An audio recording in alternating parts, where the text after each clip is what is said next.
আপনারা জানেন আমাদের মাননীয় প্রধানমন্ত্রী জননেত্রী শেখ হাসিনা অত্যন্ত মানবিক নেত্রী।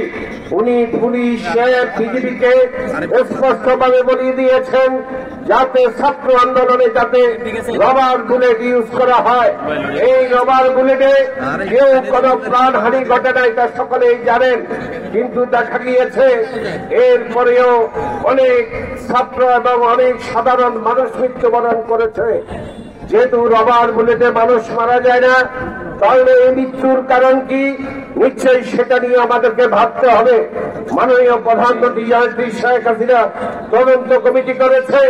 সেই তদন্ত কমিটির মাধ্যমে প্রকৃত খুনি কারা সেটা বেরিয়ে আসবে। বাংলার মাটিতে বিচার হবে, যেমন যুদ্ধাপরাধীদের বিচার হয়েছে, বঙ্গবন্ধুর খুনিদের বিচার হয়েছে, এটারও বিচার হবে ইনশাল্লাহ শেখ হাসিনার নেতৃত্বে।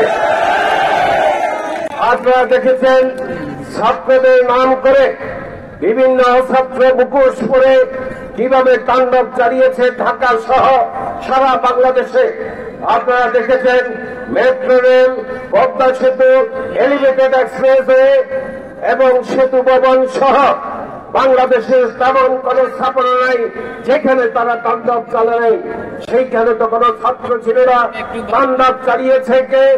ভিডিও ফুটেজ দেখে তাদের বিরুদ্ধে প্রশাসন ব্যবস্থা নিচ্ছে, কেউ পার পাবার করার সুযোগ নেই।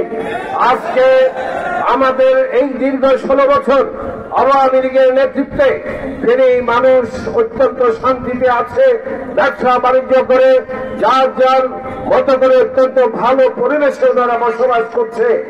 কিন্তু আমি ফেনীর মানুষকে আন্তরিকভাবে ধন্যবাদ জানাই, তারা এই সন্ত্রাসকে কোন রকমে প্রশ্রয় দেয় নাই।